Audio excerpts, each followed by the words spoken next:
Hello everyone and welcome back to my channel. My name is Yvette. I am a college advisor by day and a life coach by night. Today we will be going over how to write a resume from scratch. If you are interested in this video, stay tuned. First, you want to start with your heading. This is probably the easiest part of your resume.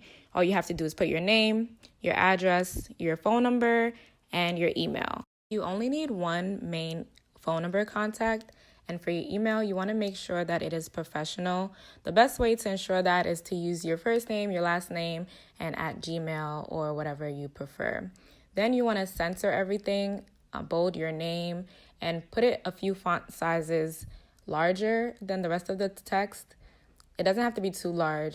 Next is your education. This is where you would put high school, college, grad school, trade school, vocational school, any type of schooling. And it's important to really write out the name. You could always Google how to fully spell out your school's name the proper way. And for the degrees, same thing. You want to make sure you're properly spelling out the degrees. Then, of course, you want to put your GPA as long as it's above a 3.0. Also, keep in mind, if you are in college, you do not need to include high school in this section unless you need filler space. And we will talk more about that later.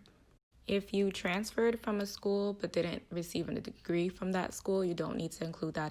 Now for the experience section. This is the most important part of your resume. First, start with the name of the organization. And I'm going to repeat this again. 10 times out of 10, Google will have the proper name of the organization.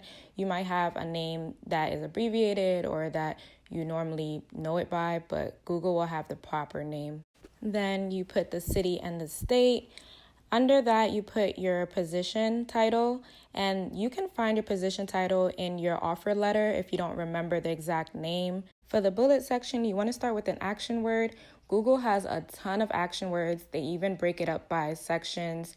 And because of this, you don't want to repeat action words throughout the resume. That could come off a little bit lazy.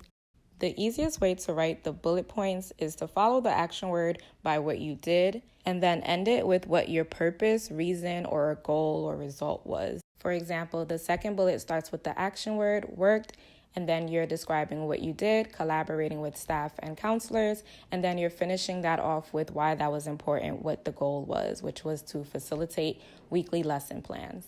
When you change positions and a company and it adds additional responsibilities and it's a level up, you want to make sure that you are showing that on your resume. You can put promoted to, and that will show that you went from program assistant to senior counselor. This can make your resume really stand out because it goes from just showing that you had two positions in the company to actually displaying how much you were valued enough to be able to take on additional responsibilities.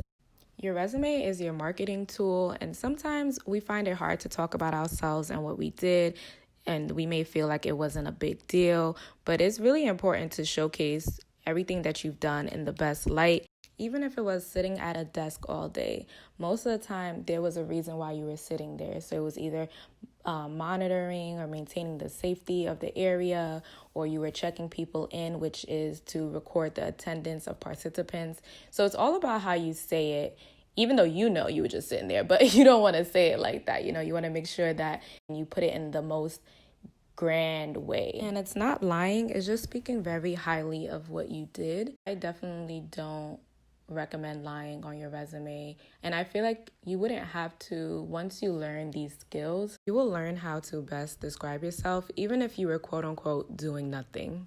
Now back to the resume. So with the next position and company, you follow the same format you did with the first one. So you're making sure that you put the location, the company name, your position, and no more than 3 to 4 bullet points.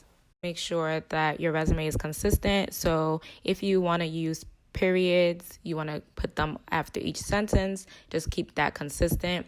The way that you structure your dates on the side, if you want to go by month and year, just keep that consistent throughout the resume. You can also do seasons or write the date out in numerical form.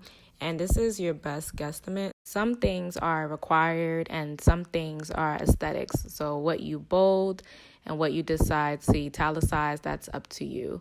But just make sure that it's consistent and it looks uniformed. Also, you do not need to put the full address of the company location. When writing the action word, if you are currently in the position, you would put it in present tense. And if you are not in the position anymore, then you would put it in past tense. For the next bullet point, we're going to follow the same pattern as we did before, starting with an action word. The action word is monitored, and what you did was monitored the patient's condition. But you don't just leave it as that. You would end it by saying how you did that, which was by observing her physical and mental health.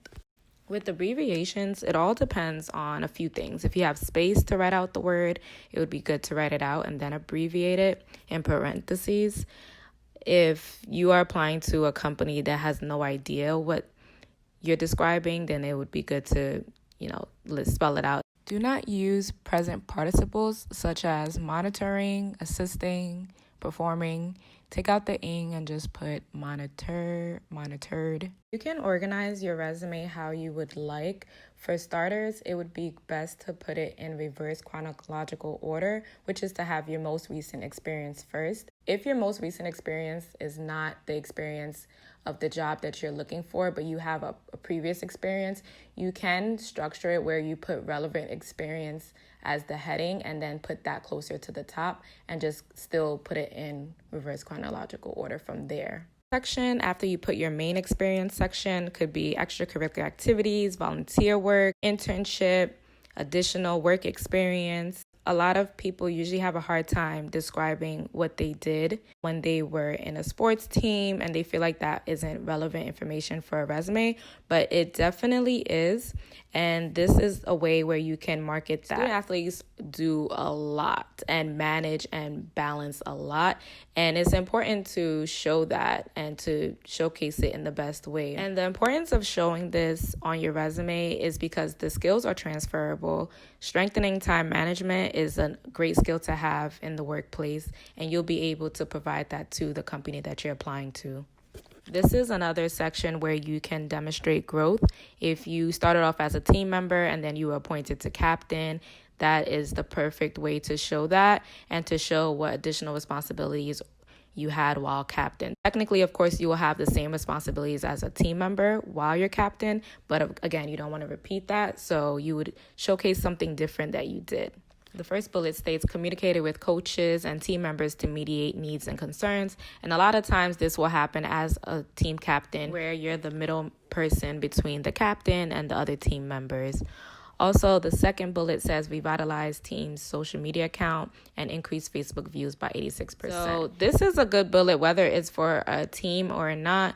If you're handling any type of social media account for your company, it's good to show the increase in views or in any type of engagement. Adding percentages is also good because it shows an improvement. For the next section, the skills section, you do not have to put any soft skills that you have. For example, being a good communicator, you can save that for the cover letter. Definitely put any computer skills you have.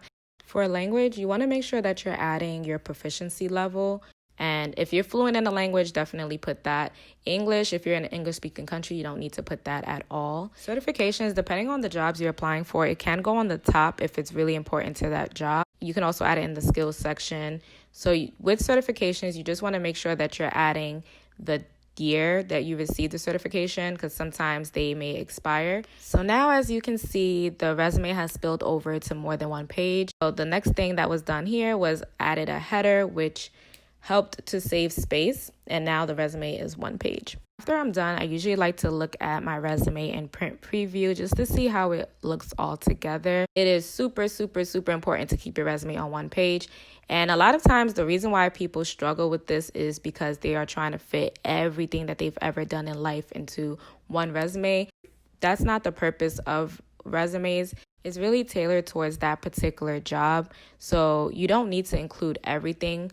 One thing I would advise is having a general resume where you put everything on there, and then you can always pull from that resume when you're applying to jobs. If you need more space, you can also put the skills section in a footer, which will be on the bottom of the page. This resume was done in less than 15 minutes, so it doesn't take too long.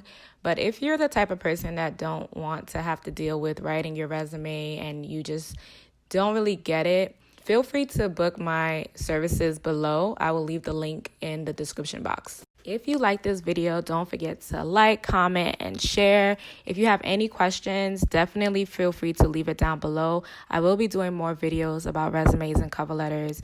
So if you like what you see, stay tuned.